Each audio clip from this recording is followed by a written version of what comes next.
Agar mendapat update novel dari kami, tolong di-subscribe. Bab 3601. Saat ini, Charlie dan Helena tiba di bangsal ratu di lantai atas kastil kuno. Para penjaga di pintu awalnya ingin berhenti, tetapi setelah meminta instruksi Olivia, mereka segera melepaskannya. Hal pertama yang perlu Anda lakukan adalah melihat wanita tua di tempat tidur, yang merupakan wanita tua sekarat yang telah lama disiksa oleh penyakit, dan telah kehilangan aura dan keagungan seorang permaisuri. Helena memandang Charlie dengan harapan dan bertanya kepadanya, "Tuan Wade, bisakah kamu menyembuhkan nenekku dan membuatnya bangun?" Charlie berkata dengan acuh tak acuh, "Selama dia masih bernafas, aku pasti bisa menyembuhkannya." Mengatakan bahwa dia berjalan ke tempat tidur, meletakkan tangannya di nadi wanita tua itu, jejak energi spiritual diam-diam melintas ke tubuhnya. Beberapa saat kemudian, alis Charlie secara bertahap menegang dan dia berbicara, "Nona, saya kira Anda harus menjadi orang yang paling kesepian di dunia ini sekarang, kan?" Begitu Charlie mengatakan ini, dia merasakan jari wanita tua itu sedikit berkedut. Helena bertanya dengan bingung, "Charlie, apa maksudmu dengan itu?" Charlie menggelengkan kepalanya dan menghela nafas, "Nenekmu masih sadar. Kalau aku tidak salah, dia seharusnya bisa mendengar kita sekarang." "Apa?" Helena berseru, "Nenek, dia bisa mendengar kita? Lalu kenapa dia tidak sadarkan diri?" Charlie berkata dengan serius, yang tidak sadar hanyalah tubuhnya, bukan pikirannya, hanya saja dia tidak bisa mengendalikan tubuhnya. Mengatakan itu, dia dengan sengaja meratap dengan nada yang sangat menyesal, "Mengapa aku mengatakan nenekmu adalah orang yang paling kesepian di dunia ini adalah karena tidak ada yang tahu bahwa dia masih sadar. Tidak ada yang tahu bahwa dia hanya kehilangan kendali atas tubuhnya. Saat ini, dia terjebak secara permanen di dalam tubuhnya. Jika dia bisa mendapatkan kembali kendali atas tubuhnya, dia akan bisa bangun dalam arti sebenarnya. Jika tidak, dia harus hidup selamanya di dalam otaknya yang tertutup, tidak dapat berkomunikasi dengan siapapun, sampai tubuhnya dinyatakan mati. Hal semacam ini tidak mengkhawatirkan, ada sejumlah besar orang vegetatif, pada kenyataannya, tidak mati otak, sebaliknya, otak mereka benar-benar baik-baik saja. Mereka hanya kehilangan kendali atas tubuh. Orang seperti ini adalah yang paling kesepian di dunia, otak mereka jernih tentang segalanya, tetapi tidak bisa mengungkapkan, tidak bisa bergerak, hanya bisa seperti orang mati yang terbaring di sini. Beberapa beruntung, setelah hidup dalam koma selama beberapa tahun, ada kesempatan bagi mereka untuk bisa bangun, tetapi beberapa orang, mungkin berbaring di ranjang rumah sakit selama beberapa dekade tidak bisa bangun, sampai tubuh mati. Charlie berkata di sini, lalu melihat mata Queen yang tertutup rapat, 2 garis air mata mengalir dari sudut matanya, tapi dia masih tidak bisa menahan diri untuk membuka matanya. Helena sudah menangis sekarang dan tersedak, "Tuan Wade, tolong selamatkan nenekku. Jangan biarkan dia menderita siksaan tidak manusiawi ini lagi." Charlie menghela nafas, "Selamatkan dia, tentu saja dia bisa diselamatkan." Tapi, saat Charlie berbicara, dia merasa bahwa wanita tua itu berusaha mati-matian untuk menggoyangkan jarinya. Sangat disayangkan niatnya kuat tetapi kekuatannya lemah, meskipun dia mencoba dengan sekuat tenaga, tetapi amplitudo kedutan jarinya hanya beberapa milimeter. Melihat ini, Charlie berpikir dalam hatinya, keinginan wanita tua ini untuk hidup memang sangat kuat. Karena ini masalahnya, maka itu mungkin juga merangsangnya lagi. Jangan lupa subscribe channel YouTube Novel Askadina. Bab 3602. Pada saat ini, Helena ingin mengatakan sesuatu tetapi berhenti, buru-buru bertanya kepadanya, "Tuan Wade, karena kamu punya cara, tolong selamatkan nenekku bagaimanapun caranya, aku akan bertindak sebagai sapi dan kuda dalam hidup ini untuk membalas kebaikanmu." Charlie berbicara, "Saya memiliki obat ilahi kuno yang dapat menyembuhkan nenek Anda, tetapi obat ini terlalu berharga, bahkan sedikit saja bernilai mahal. Jujur, untuk seorang wanita tua seusia ini, menggunakan obat ini adalah benar-benar sedikit tidak ekonomis." Helena sedikit tertegun sejenak, dia tidak mengerti, Charlie jelas berjanji untuk menyelamatkan neneknya dan membantunya menjadi ratu, mengapa sekarang dia seperti menyesalinya? Tetapi pada saat ini, Charlie tiba-tiba berbalik untuk melihat permaisuri yang tidak sadarkan diri di tempat tidur dan berbicara. "Nyonya, Saya punya cara untuk membawa Anda kembali ke kesadaran, dan saya juga punya cara untuk membiarkan Anda hidup selama 2, 3, atau bahkan 5 atau 10 tahun lagi. Namun, Anda harus menyetujui beberapa syarat. Saya bertanya-tanya apakah Anda setuju. Ketika dia mengatakan ini, dia bisa merasakan bahwa niat wanita tua itu untuk mencoba mengendalikan jarinya bahkan lebih kuat. Jadi, Charlie melanjutkan, dengan cara ini, pertama-tama saya akan membiarkan Anda untuk sementara mendapatkan kembali kendali atas jari Anda, lalu saya akan memberitahu Anda kondisi saya satu persatu. Jika Anda dapat menerimanya, Anda akan mengangkat satu jari, jika tidak, Anda akan mengangkat 2 jari. Mengatakan itu, dia mengirim jejak energi spiritual ke permaisuri, sehingga dia bisa mengendalikan jari-jarinya untuk sementara. Setelah itu, dia kemudian berkata, kamu sekarang dapat mencoba mengendalikan jari telunjuk dan jari tengah kananmu. Begitu kata-kata itu keluar dari mulutnya, dia melihat 2 jari ratu bergerak ke atas dan ke bawah beberapa kali. Helena tampak tercengang dan berseru, Nenek benar-benar bisa mendengar apa yang kita katakan? Charlie mengangguk dan berbicara, itu sebabnya aku bilang dia pasti kesepian. Mengatakan itu, dia menatap permaisuri dan bertanya, syarat pertamaku adalah setelah kamu bangun, kamu harus segera mengumumkan turun tahtamu, berikan tahta permaisuri kepada Helena. Dan pada saat yang sama, kamu harus mencoba yang terbaik untuk membantunya duduk di singgasana permaisuri. Jika kamu setuju, aku dapat menjamin bahwa kamu dapat hidup setidaknya selama 5 tahun lagi. Apakah kamu menerimanya? Jari telunjuk kanan ratu langsung terangkat tinggi. Menurut kesepakatan Charlie sebelumnya, dengan mengangkat 1 jari, permaisuri menyetujui syarat ini. Charlie mengangguk puas dan berkata, bagus, syarat keduaku adalah kamu harus mengusir putramu Richard dan keluarga cucu Olivia. Mereka semua dari keluarga kerajaan, dan pada saat yang sama, hukuman apapun yang saya berikan kepada mereka, Anda harus menerima dan bekerja sama tanpa syarat. Dapatkah Anda menerimanya? Begitu kata-kata Charlie jatuh, permaisuri sekali lagi mengangkat jari telunjuk kanannya tinggi-tinggi. Sebelumnya, Olivia pernah berada di bangsal ini dan melontarkan kata-kata kasar kepada Helena, bahkan mengakui bahwa kondisi buruk ratu hari ini terkait dengan dirinya, namun Olivia tidak tahu bahwa ratu benar-benar mendengar semuanya. Karena itu, permaisuri kini telah lama kecewa padanya hingga ekstrim, dan bahkan membencinya sampai ke tulang. Mendengar permintaan dari Charlie ini, tentu saja, tidak ada keraguan. Melihat ini, Helena buru-buru berkata, Tuan. Menyeberang. Nenek sudah menyetujui syaratmu, bisakah kamu menyelamatkannya sekarang? Charlie mengangguk tanpa panik, mengeluarkan pil peremajaan dari sakunya, lalu membaginya menjadi 2. Selanjutnya, dia menyerahkan setengahnya kepada Helena dan berbicara, ambil setengah pil ini, dan semua penyakitmu akan sembuh. Helena melihat setengah dari pil permajaan dengan wajah yang luar biasa. Penyakitnya tidak dapat disembuhkan oleh banyak dokter top. Bahkan obat modern yang paling kuat di dunia ini tidak dapat menyembuhkan penyakitnya yang terus-menerus.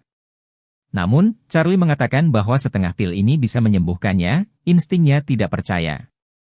Namun, dia memiliki keyakinan penuh pada kekuatan Charlie. Karena itu, dia segera meminum pil itu dan berkata dengan penuh terima kasih, Tuan. Terima kasih telah menyelamatkan hidupku. Setelah mengatakan itu, dia memasukkan pil itu langsung ke mulutnya.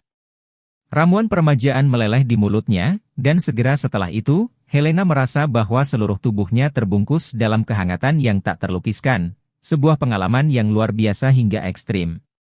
Dan saat ini, Charlie mengambil sisa pil permajaan yang dibagi menjadi 2, memasukkan salah satunya ke dalam mulut ratu. Efek obat dengan cepat bekerja di tubuh ratu yang sekarat, seperti pohon kering yang menumbuhkan daun muda, kehidupan yang diperbarui. Segera, permaisuri merasakan kendalinya atas tubuhnya secara bertahap pulih, dia tanpa sadar mencoba membuka matanya, ini adalah komanya selama berhari-hari, mencoba berkali-kali tetapi gagal untuk bergerak berkali-kali. Dan kali ini, idenya baru saja tiba, mata terbuka dengan mulus. Segera setelah itu, cahaya menyilaukan yang kuat dari celah mata masuk ke matanya, yang membuat matanya yang hanya berada di kegelapan waktu menjadi penuh dengan air mata. Bab 3603. Sang Ratu, yang mendapatkan kembali kekuatan manipulatif tubuhnya, mencoba membuka matanya beberapa kali tetapi gagal karena stimulasi cahaya terang.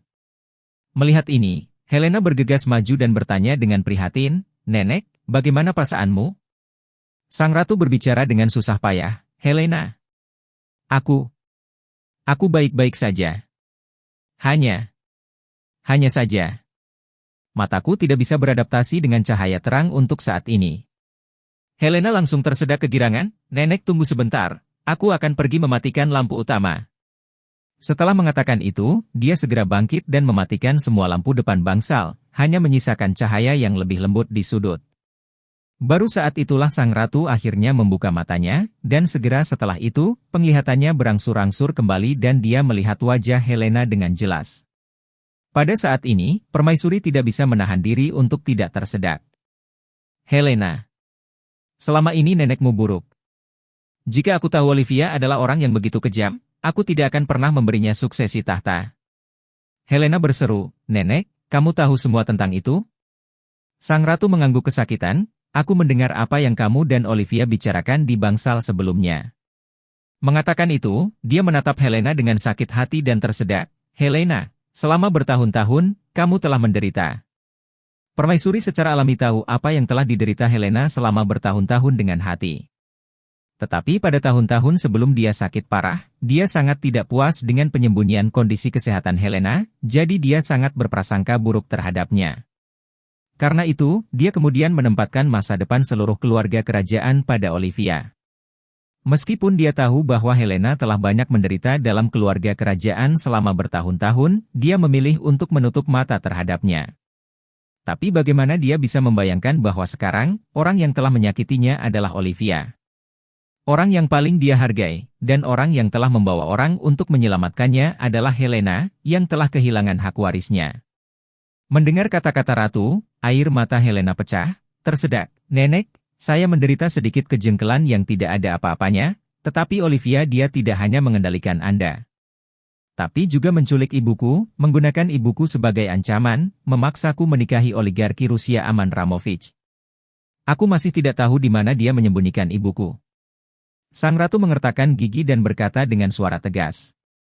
Jangan khawatir, aku pasti akan mendapatkan keadilan untukmu dan ibumu. Setelah mengatakan itu, dia melihat ke arah Charlie yang berdiri tidak jauh dan berkata dengan penuh rasa syukur, ini Tuan Wade, kan? Terima kasih telah menyelamatkan saya. Charlie berkata dengan acuh tak acuh, aku menyelamatkanmu karena cucumu Helena, jadi kamu harus ingat apa yang kamu janjikan padaku sebelumnya dan jangan pernah mengingkari kata-katamu. Sang ratu berkata tanpa ragu-ragu, Tuan Wade, jangan khawatir. Besok saya akan mengumumkan pengunduran diri saya ke semua gelar tahta saya dan memberikan kursi ratu kepada Helena. Pada saat itu, saya secara pribadi akan memimpin upacara penobatan Helena. Setelah jeda, permaisuri menggertakkan giginya dan berkata, adapun Olivia, aku akan memastikan dia dihukum. Jangan lupa subscribe channel YouTube Novel Askadina. Bab 3604. Charlie mengangguk, mengguncang seperempat pil permajaan yang tersisa di tangannya, dan berkata dengan acuh tak acuh. Obat yang baru saja saya berikan kepada Anda dapat memperpanjang hidup Anda selama 2 hingga 3 tahun lagi.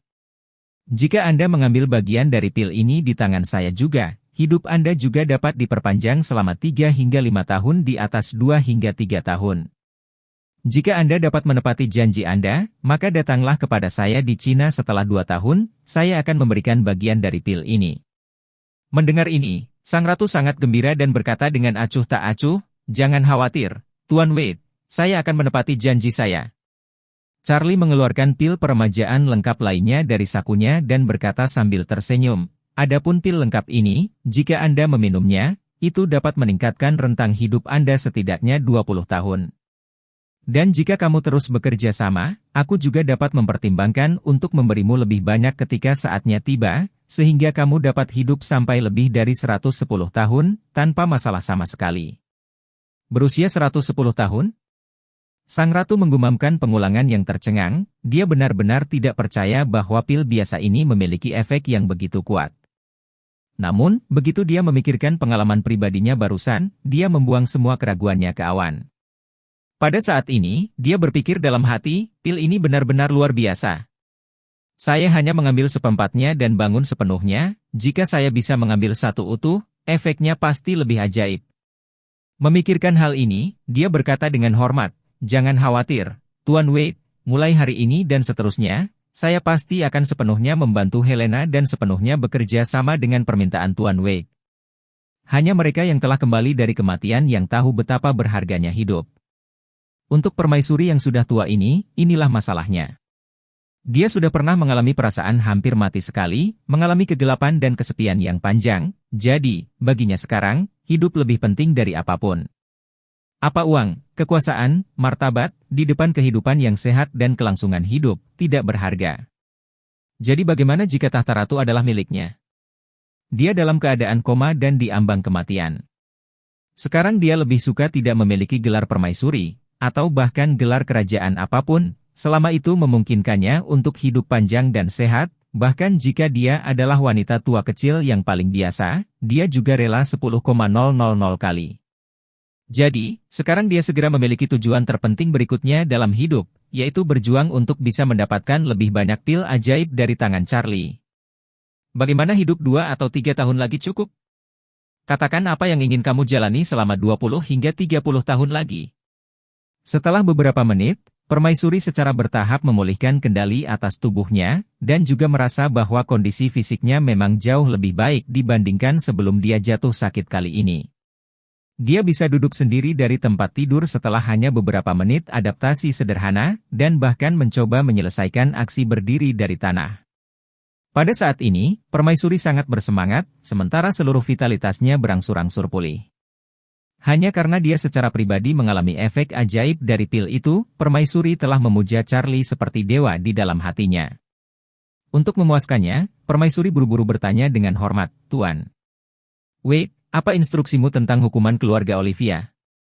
Charlie berkata dengan acuh tak acuh, "Aku ingin kamu menggunakan energi keluarga kerajaan untuk mengusir Olivia dari keluarga kerajaan, dan pada saat yang sama membuat mereka menghadapi hukum, sebaiknya menetapkan hukuman seumur hidup tanpa pembebasan bersyarat."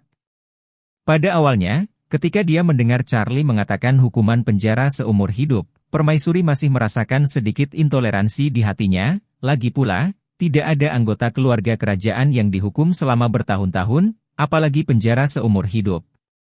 Namun, ketika dia berpikir bahwa Olivia telah memutilasinya selangkah demi selangkah sampai titik ini, dan bahkan mencoba memanipulasi hidup dan matinya, hatinya juga menjadi lebih marah. Dan berbicara dengan nada tidak ramah, "Helena, kamu pergi dan panggil kepala Royal Guard. Saatnya untuk menyelesaikan skor dengan Olivia." Charlie tersenyum tipis dan berkata, "Jangan repot-repot, Olivia harus segera datang atas inisiatifnya sendiri." Helena melihat waktu dan menemukan bahwa Charlie baru saja memberi Olivia setengah jam untuk memikirkannya, dan sekarang 20 menit telah berlalu. Jadi dia membuka mulutnya dan bertanya, "Tuan Wei, jika Olivia menyetujui permintaanmu, apakah kamu akan bersikap lunak padanya?" Charlie melambaikan tangannya, "Jangan khawatir. Tidak mungkin dia akan menyetujui permintaan saya. Saya yakin dia akan lebih bersedia untuk membawa saya keluar daripada dengan jujur memberi saya 5 miliar euro. Bab 3605. Charlie menjadi yatim piatu pada usia 8 tahun, jadi selama bertahun-tahun di masyarakat, ia tidak kurang mengalami kekejaman dan kegelapan masyarakat. Dia tahu betul bahwa di dunia nyata, dua kata, utamakan uang, bagi banyak orang, selalu merupakan kebenaran yang tidak berubah. Karena itu, ketika dia menuntut 5 miliar euro dari William dan Olivia, dia tidak berharap orang-orang ini setuju. Alasan mengapa dia meninggalkan mereka setengah jam untuk dipertimbangkan adalah untuk memaksa mereka bergerak untuk membunuh. Dan dia sengaja memilih waktu ini untuk menyelamatkan Ratu, untuk juga memaksa William dan Olivia menemui jalan buntu. Jika mereka memutuskan untuk menerima kondisinya, dengan jujur muncul dengan rela bertaruh dan menyerah, maka dia akan melihat wajah 5 miliar euro, kurang lebih akan sedikit lunak kepada mereka. Tetapi jika mereka memutuskan untuk membunuhnya, maka di depan Ratu, mereka pasti akan keluar dan bahkan akan berusaha membunuh bersama dengan Ratu. Dalam hal ini, mereka mendorong diri mereka sendiri ke dalam jurang kehancuran abadi dengan tangan mereka sendiri. Permaisuri tidak tahu situasi spesifiknya, mendengar kata-kata Charlie, bertanya dengan wajah terkejut, "Tuan Wait, kenapa Olivia bergerak melawanmu? Ada apa ini semua?" Charlie hendak membuka mulutnya, tiba-tiba terdengar di sekitar ada langkah kaki intensif yang datang dengan cepat dari jauh ke dekat, wajahnya menyeka senyum, dengan samar berkata, mereka telah datang, mengapa tidak membiarkan Olivia memberitahu Anda alasannya sendiri? Pada saat ini, Helena dan Ratu tidak mendengar suara langkah kaki, kedua ekspresi itu sedikit bingung. Sesaat kemudian, suara langkah kaki menjadi semakin keras, dan setelah Ratu dan Helena mendengarnya, mereka berdua sangat terkejut. Pada saat ini, pintu bangsal ditendang terbuka, diikuti oleh selusin orang berpakaian hitam bergegas masuk dengan agresif. Tetapi ketika mereka masuk dan melihat Ratu berdiri di lantai, yang tidak terlihat sakit sama sekali, mereka semua tercengang. Pada saat ini, Olivia juga dengan cepat bergegas ke kamar. Begitu dia membuka mulutnya, dia dengan dingin memerintahkan, ikat pria itu. Kata-kata itu jatuh begitu saja, tiba-tiba melihat permaisuri berdiri dengan Charlie. Seluruh orang merasa seperti sambaran petir, tanpa sadar berseru, Gragren. Nenek? Diikuti oleh Richard serta George dan William, ayah dan anak itu, juga melihat si pipi merah, dengan seorang ratu tua yang sehat. Kaget hingga tak bisa berkata-kata. Beberapa detik kemudian, Richard kembali sadar dan tanpa sadar berkata, Bu. Kamu. Bagaimana kamu bangun? Sang ratu dengan dingin bertanya, apa? Saya bangun, Anda terkejut. Atau apakah Anda hanya tidak ingin saya bangun? Richard buru-buru menjelaskan, Bu. Bagaimana Anda bisa berpikir begitu? Saya anak Anda, hari-hari ini Anda dalam keadaan koma. Saya menantikan Anda bangun pagi. Sepanjang waktu. Olivia pun bereaksi, meski hati sangat kesal dengan sang ratu yang terbangun, namun mulutnya tetap pura-pura bersemangat, berkata, Nenek, kamu tidak tahu betapa ayah dan aku mengkhawatirkanmu selama ini. Kami takut kamu tidak akan pernah bangun lagi. Mata ratu setajam pisau, menatap mata Olivia, suaranya dingin, Olivia, berhenti berakting, berhari-hari. Apa menurutmu aku benar-benar koma? Faktanya, saya tahu semua yang terjadi di sekitar saya, dan saya ingat setiap kata yang diucapkan semua orang di sekitar saya. Wajah Olivia langsung pucat.